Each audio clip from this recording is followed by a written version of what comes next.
Hello everyone, today we are going to calculate the discrete Fourier transform of a number of samples.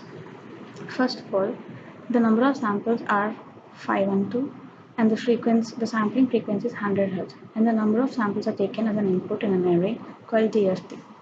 Then we find the DFT using the formula x equals to window matrix into the given input matrix. To find the window matrix of the DFT matrix, we take the two different arrays. One is the real one and the other one imaginary. So after calculating the window matrix by using this formula, where we get the cos of the angle, that is angle is equals to 2 into pi into I into j by number of samples, and then we calculate the window matrix. Further, we calculate the magnitude of the frequency coefficients of each input by using the formula square root of the real part and also the imaginary part. And then we plot the matrix using the serial plotter.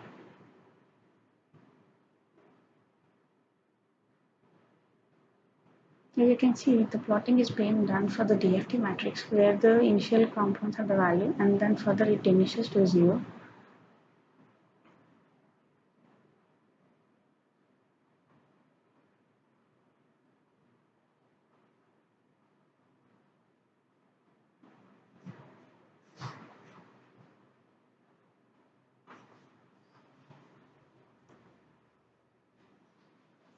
And then further, we have to calculate the frequency component where it has the highest value.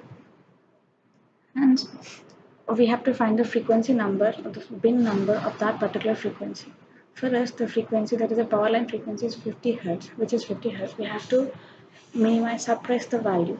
And the frequency number or the bin number is 77. From there, we suppress the entire frequencies of the frequency coefficient matrix. Hence, we make them 0.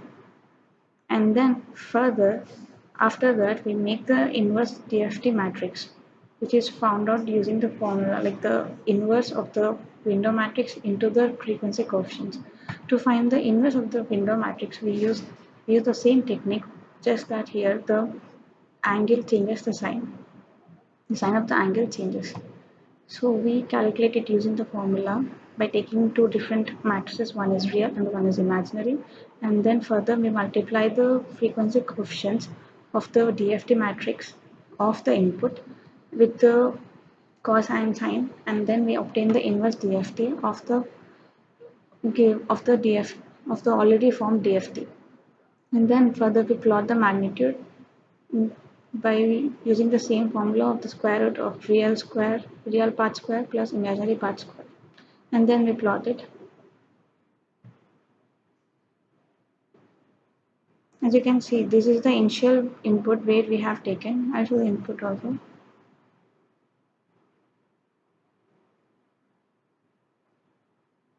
As you can see, this is the initial one, the input which we have taken, and hence we obtain the inverse DFT where we get the original values till the power line frequency. Hence we have found the DFT and IDFT. This is the entire code. Thank you.